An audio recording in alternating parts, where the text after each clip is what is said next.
17절에서 24절까지 한 절씩 교독하고 24절은 같이 읽도록 하겠습니다. 그러므로 내가 이것을 말하며 주 안에서 증언하노니 이제부터 너희는 이방인이 그 마음에 허망한 것으로 행함같이 행하지 말라.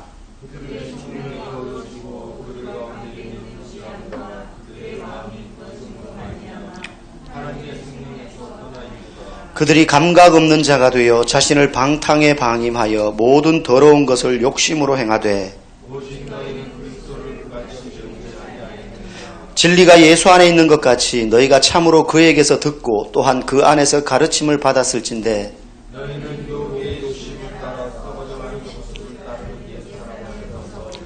오직 너희의 심령이 새롭게 되어 하나님을 따라 의와 진리의 거룩함으로 지으심을 받은 새 사람을 입어라. 아멘.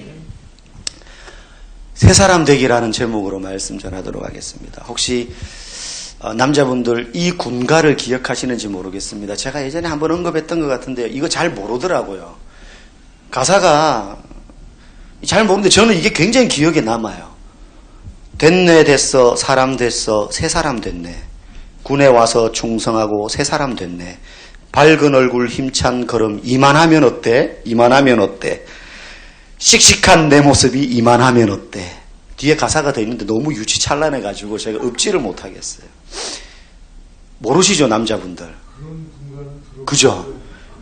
연도를 봤을 때 도집사님이 군생활 할 때도 있었어요. 근데 이게 제가 있을 때도 있었거든요. 그런데 없어졌어요. 왜냐하면 반응이 너무 안 좋아가지고 이걸 부르는데 막 웃는 거예요. 심지어는 이 군가를 새로 가르치면서 집체교육을 시켜가지고 부대에서 한 명씩 뽑아가지고 자대 가서 이게 푸른솔 교육이라는 이름으로 있었어요. 아마 부대별로 안 한 데도 있을 수도 있는데 그래서 자대 가서 이걸 막 가르치라 그랬어요. 그래서 와서 가르치는데 소대장, 중대장까지 막 킥킥 다 웃는 거예요. 이게 뭐냐. 노래가 너무 웃긴 거죠. 됐네 됐네 사람 됐어 그러면서 뭐 율동도 가르쳐줬어요. 막 따라하라니까 남자들 한 몇백 명, 600명씩 막 대대원들 세워놓고 이거를 막 율동하면서 사람 됐어 무슨 사람 아닌 것들 모아다가 갱생시키는 뭐 그런 프로그램도 아니고 그래서 제가 있을 때도 이거 불렀었거든요. 근데 이게 하다가 이제 얼마 안 있다가 없어졌던 것 같아요. 제가 이렇게 보니까. 별로 새 사람 되는 것 같지 않더라고요. 이거 한만 불렀는데도. 오늘 말씀의 제목이 새 사람 되기입니다. 새 사람 되기. 제가 이 준비하면서 대한민국 육군 홈페이지에 들어가서 이 곡을 찾으니까 없어요. 그래서 왜 없지 하면서 막 구글을 막 네이버에는 안 나와요 이게. 그래서 구글을 막 뒤지니까 누가 이걸 올렸더라고요. 자기 군대 있을 때 푸른솔 교육이라는 걸 갔는데 이걸 불렀는데 너무 웃겼다. 그래가지고 와서 이걸 막 가르치는데 중대장한테 욕 엄청 먹었다. 그딴 걸 배워왔냐 막 이러면서. 보니까 군가 그 육군 홈페이지에 가면 군가 악보랑 미디어 파일이 다 있어요. 근데 이 곡이 없더라고요. 보니까 빠진 거예요. 나중에 보니까 이게 너무 반응이 안 좋아가지고. 여러분 오늘 성경은 우리에게 새 사람이 되는 법에 대해서 이야기합니다. 그런데요. 세상에서도 새 사람이 되어야 된다고 말을 해요. 군대에서도 이야기하고. 근데 세상이 말하는 새 사람과 성경이 말하는 새 사람은 근본적으로 다릅니다. 그게 어떻게 다르며 그러면 우리는 왜 성경이 말하는 새 사람이 되어야 되는가? 그리고 성경이 말하는 새 사람이 되려면 어떻게 해야 될까? 사실은 우리가 어떻게 해야 되는 건 아니지만 성경이 우리에게 그 답을 가르쳐주고 있는데 그걸 한번 살펴보고자 합니다. 우리가 17절 말씀을 읽었습니다. 보통 세상이요 우리에게 새로운 사람이 된다라고 할 때 새로운 사람 되게 하는 가장 효율적인 방법은요 가르치는 겁니다. 그죠? 교육하는 거잖아요. 인간의 지식, 그죠? 지식으로 학문을 가르치고 문화를 가르치고 예의와 도덕을 가르치고 인간답게 행동할 수 있는 여러 법도를 가르친단 말입니다. 그죠? 그러면서 정보를 습득하고 어른에게는 이렇게 이야기하고 물론 나라마다 차이는 있을 수 있지만 도덕은 이런 것이고 법은 이런 것이고 그렇게 하면서 인간다워지는 것 이게 새 사람이 되는 거다라고 이야기를 합니다. 근데 일견 맞는 것 같아요. 정말로 아기가 처음 태어나면 사실은 핏덩어리지 사람 같지 않잖아요. 뭐 말귀를 알아먹습니까? 지가 의사표현을 합니까? 유일한 의사표현이라는 똥 싸고 오줌 싸고 우는 것밖에 없어요. 그러면 이제 부모들이 알아서 배고픈가 봐 하면은 젖 먹이고 똥 쌌나 하면 보고 확인하고 기저귀 갈아주고. 이게 다죠. 근데 이 아이가 점점 자라가면서 이성이 생기고 지식이 점점 넓어지고 그리고 교육을 받고 문화 속에 살면서 사람다워지는 거예요. 그렇죠?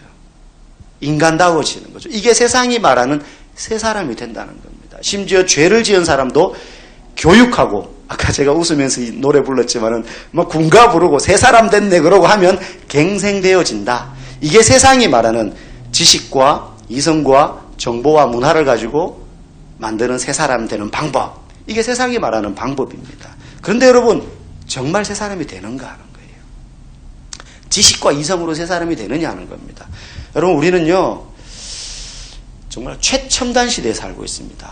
여러분, 거슬러 가보면 여러분이 유아 그리고 청소년, 청년의 시기를 보냈던, 지금 이제 한 50대, 60대 되신 분들, 저만 해도 40대 중반인데요. 제가 어린 시절, 중고등 그리고 대학생 시절에 20년 상간 보냈던 것보다요, 최근 10년 동안 더 많이 과학은 진보했고 기술은 엄청나게 발전했어요. 여러분, 스마트폰 쓴 게 그렇게 오래 안 됐습니다. 10여 년 조금밖에 안 됐어요, 사실은. 제가 고등학교 때 제 또래 친구 중에 집에 컴퓨터 있는 애가 한 명 있었어요. 얘가 나중에 컴퓨터 공학과를 갔거든요. 저는 군대 갔다 와서 대학을 들어갔는데 1학년 1학기 때 전산학 개론이라는 과목이 있었거든요. 컴퓨터를 전산실에 딱 앉았는데 켜져 있었어요. 누가 안 끄고 갔나 봐요. 앞에 수업한 친구인데 막 해서 독수리 타법으로 이걸 했어요. 이렇게 치고 있었어요. 근데 끌 줄을 몰라. 컴퓨터를 만져본 적이 없거든요. 어떻게 끈 줄 아세요? 코드 뽑았어요, 그냥. 그게 꺼지더라고요. 한동안 그렇게 껐어요. 꺼지니까. 가면 켜져 있는 자리에 앉고.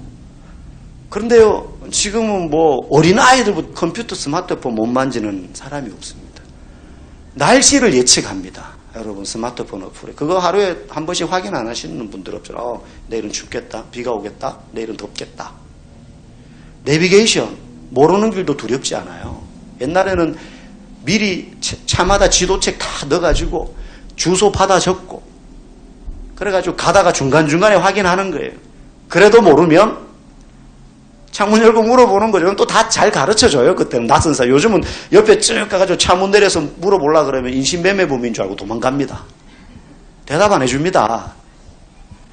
내비게이션으로 길을 친절하게 가르쳐줘요. 어떤 분이 자기 아버지는 운전할 때 절대 안 좋으신대요. 아무리 먼 길을 운전해도. 왜냐하면 혼자 운전하는데도 혼자 운전하면 원래 졸린데 계속 이야기를 한대요. 혼자 운전하는데. 누구랑? 아가씨랑. 내비게이션에서 막 아가씨가 전방 500m 전방에서 우회전입니다. 그래 알았어. 어우 착하게 둬야지. 몇 살이야? 혼자 막 이렇게. 아들 있으면 장가 보내고 싶네 막 이러고 있잖아요. 그래 아이고 목소리도 곱지 이러면서 계속 서울에서 부산까지 그 아가씨랑 대화하면서 가신대요. 절대 안 조신다고. 얼마나 친절한 최첨단 시대에 살고 있습니까?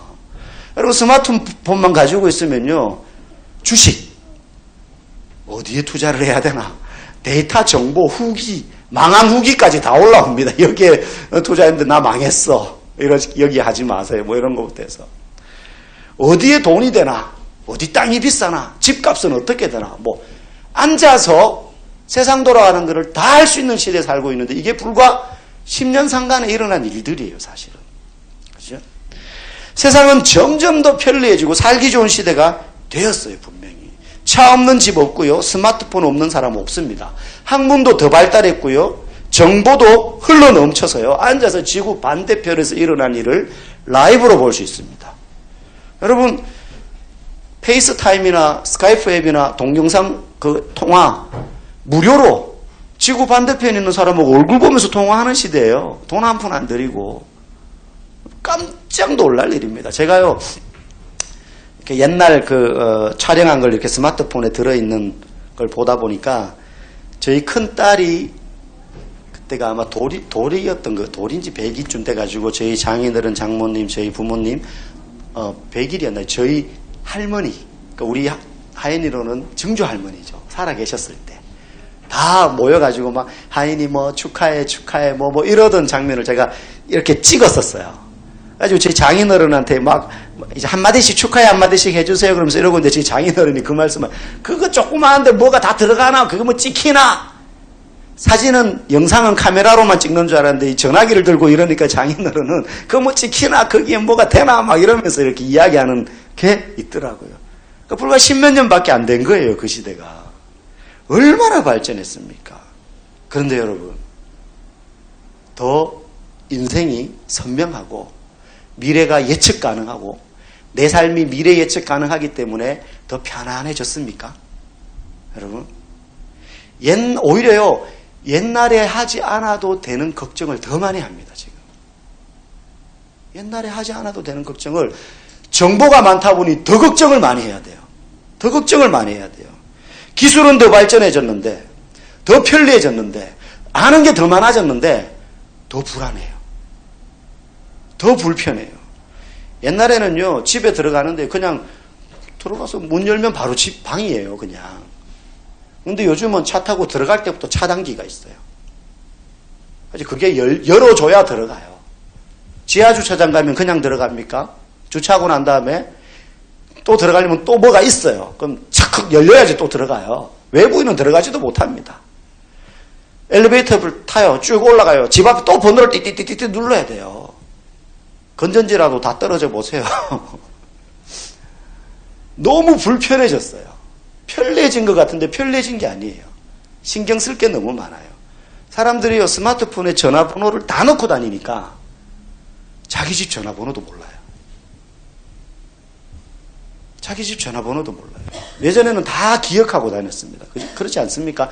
집 전화, 무슨 회사 전화, 부모님 집 전화, 동생 전화, 친구 전화 다 배우고 다녔어요.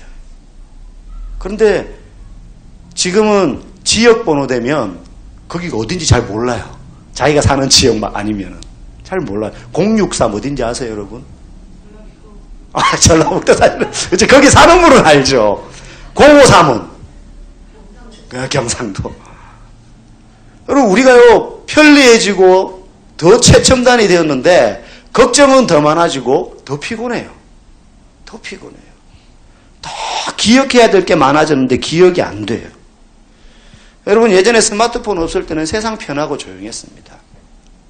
그런데 요즘은 스마트폰 때문에 잠시도 조용하게 못 지냅니다. 깨톡 문자 와숑 예배 시간에 그런 소리 들리면 막 짜증이 팍 올라옵니다.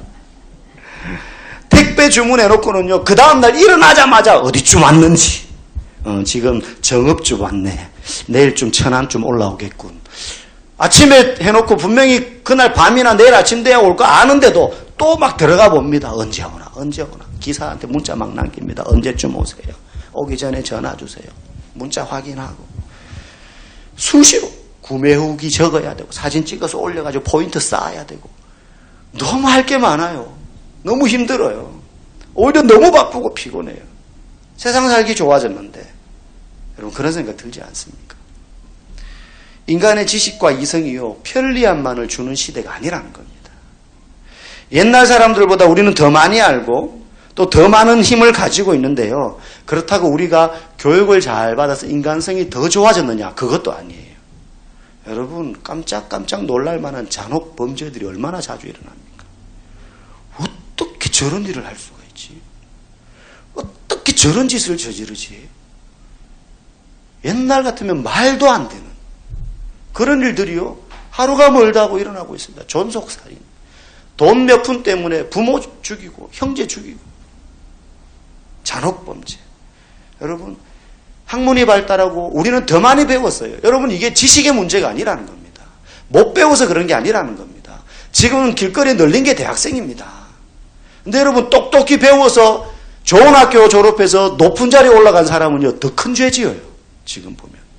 모르면 어수룩해가지고 그냥 슈퍼마켓 가가지고 빵 몇 개 훔치고 이 정도밖에 못하고 1,000원, 2,000원, 10,000원, 100,000원 떼먹는 정도인데요. 지금은 이제 몇 억씩 해먹어요. 주가 조작하고 이렇게 해가지고. 여러분 지식과 이성과 학문의 발전이 이 시대에 우리에게 희망의 빛을 주는 것 같지 않아요. 세상은 끊임없이 그런 게 많이 발전하고 쌓여지면 인간다워지고 우리는 새롭게 된다라고 말하는데 지금 우리 주변에 일어나는 이런 일들을 보면 동의할 수가 없습니다. 동의할 수가 없습니다. 우리 자녀들이 사는 세상, 여러분 막 희망찬 세상이 될 거라고 생각 들면서 편안하십니까? 아니면 더 불안합니까? 솔직히 더 불안하잖아요. 나는 그래도 어떻게 아날로그와 이 디지털 시대를 겸해서 이렇게 살아오면서 이렇게 적응해 왔는데 우리 아이들이 주역이들 20년, 30년 뒤 부모의 나이가 되었을 때는 지금 우리가 상상도 못할 시대에 살 겁니다. 그때 이 아이들이 지금 우리와 같은 그래도 죄는 지으면 안 되고 도덕과 문화와 양심을 가지고 살아야 되고 남을 배려할 줄 알아야 되는 게 당연한 그런 시대일까요? 아무도 장담 못해요. 아무도 장담 못해요.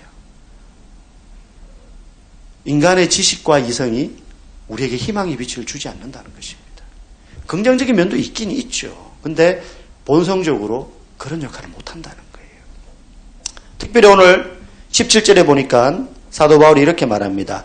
그러므로 내가 이것을 말하며 주 안에서 증언하노니 이제부터 너희는 이방인이 그 마음에 허망한 것으로 행한 같이 행하지 말라. 여기서 말하는 허망이라는 단어를 우리는 잘 안 씁니다. 요즘은. 그죠? 근데 성경에 보면 허망하다라는 허망이라는 단어를 어떤 경우에 간혹 썼느냐 하면 자주 쓰지는 않았어요. 우상숭배와 관련되었을 때 이 말을 썼어요. 여러분 기억하실지 모르겠어요. 로마서 1장 21절에 보면 이런 말이 나와요. 하나님을 알되 하나님을 영화롭게도 아니하며 감사하지도 아니하고 오히려 그 생각이 허망하여지며 미련한 마음이 어두워졌나니. 세상이 주는 우리에게 유익함을 주고 우리를 새롭게 할 거라고 말하는 지식과 이성은요. 발전하면 발전할수록 하나님을 부정하는 쪽으로 발전하게 되어 있습니다. 이성이 발전하면 발전할수록이요. 그 이성이 우리에게 계속해서 주지시켜주는 게 뭐냐 하면 이 최첨단 시대에 하나님이 어디 있고 신이 어디 있냐는 거예요.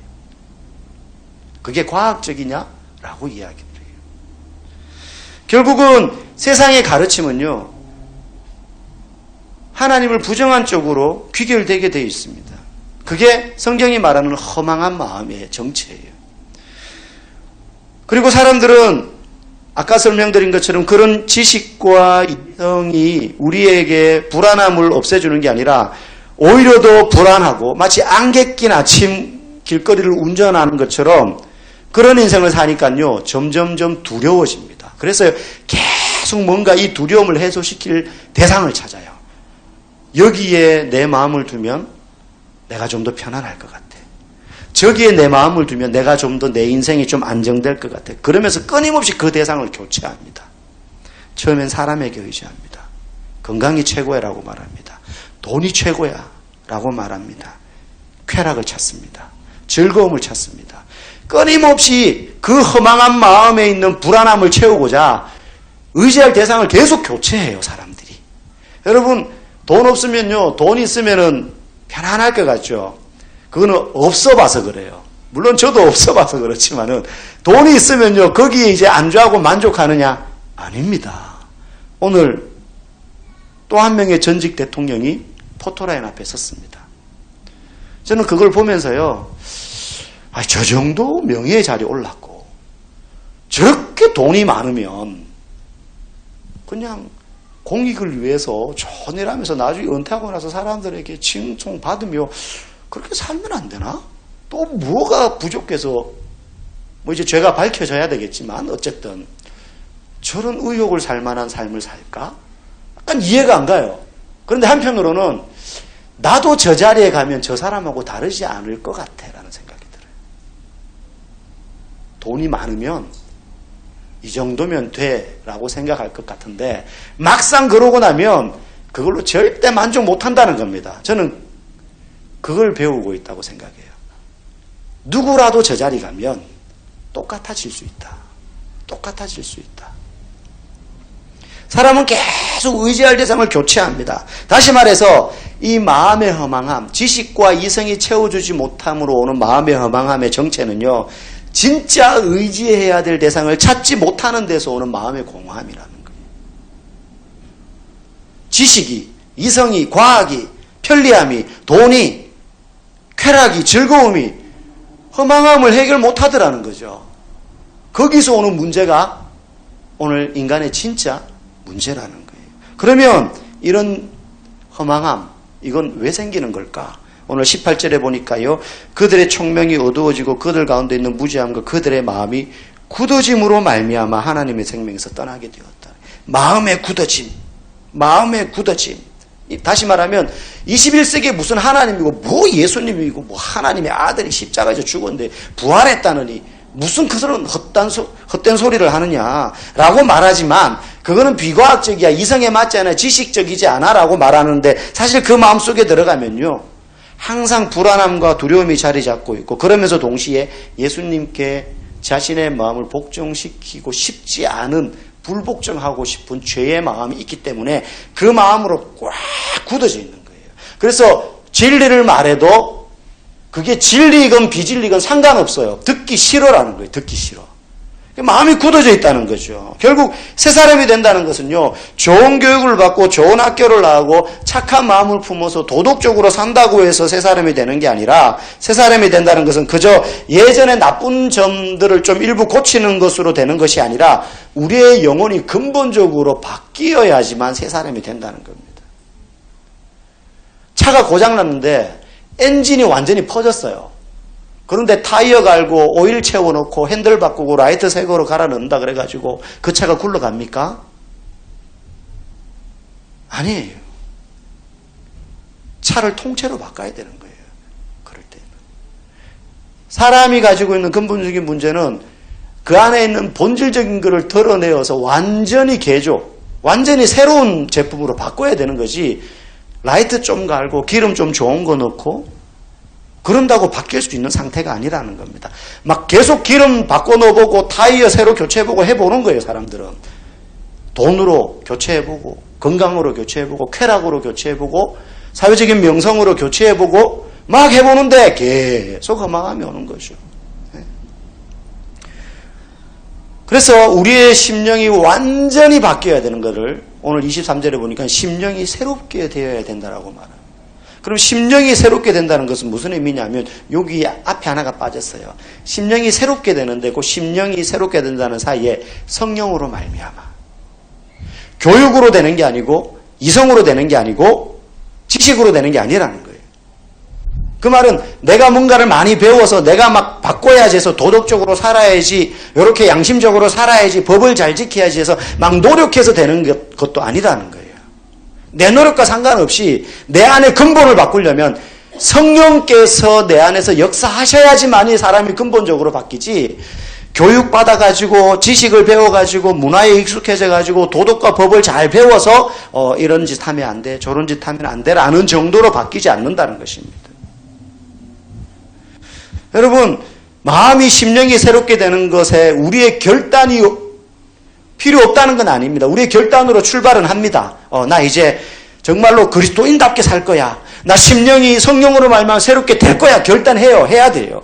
그런데 결단으로 인해서 새로워지는 건 아니라는 거예요. 우리 얼마나 많이 결단합니까? 나 원래부터 술 끊을 거야. 나 이제 담배 끊을 거야. 나 원래부터 새벽기도 나갈 거야. 나 성경 통독 1독 2독 할 거야. 예배 안 빠질 거야. 결단은 우리 얼마나 많이 합니까? 근데 결단한 만큼 우리가 새로워지지 않더라는 거예요.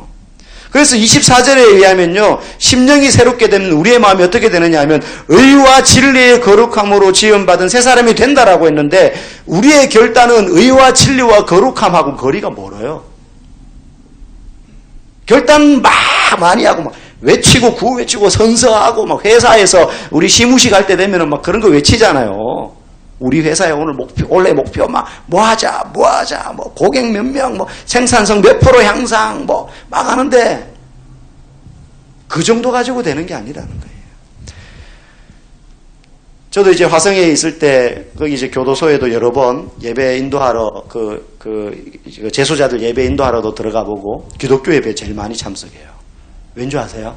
기독교인이 많아서가 저는 처음에 기독교인들 죄를 많이 지어서 많이 들어갔나 이렇게 생각했는데 기독교 예배에 가면요 천주교나 불교 집회하고 달라요. 성가대도 있고요. 심지어 막 교회에서 찬양팀 와가지고 율동 막 하면서요. 막 이러니까 그게 너무 좋은 거예요. 여자분들도 막 오고 이러니까. 그래서 기독교 예배 많이 오는데요. 거기 가서 또 뭐 다른 서울 구치소에 가서 어머니 학교 이런 것도 이제 제가 강의하러 가보고 하면 거기 있는 그 교도관들이 공통적으로 하는 말이 있어요. 나갈 때 꼭 빌어주는 말이 절대 여기 다시 들어오지 마라.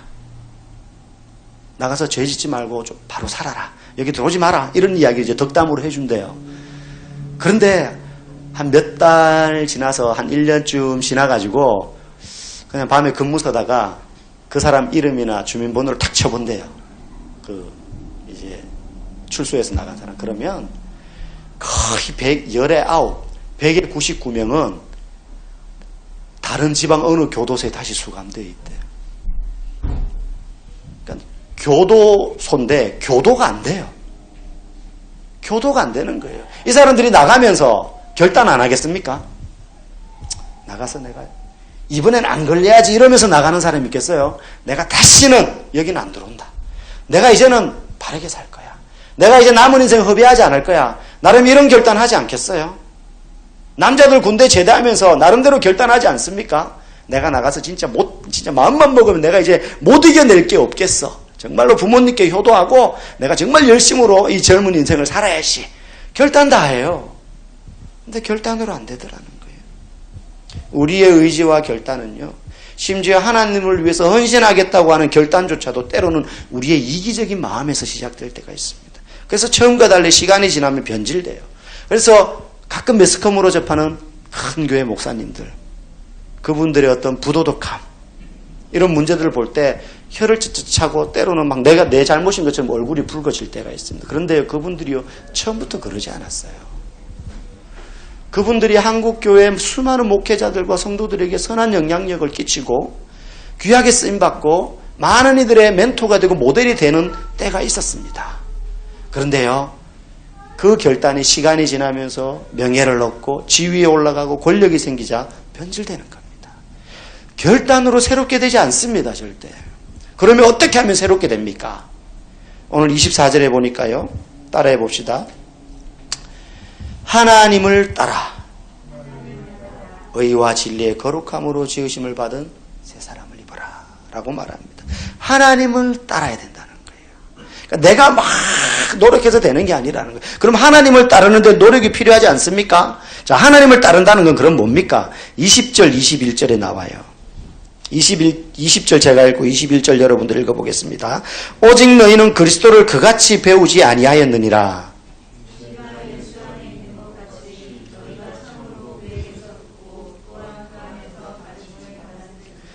참된 진리이신 예수님을 배우는 것이 하나님을 따르는 거라는 거예요. 그것이 우리로 하여금 의와 진리의 거룩함으로 지어지는 새 사람이 되는 길이라는 겁니다.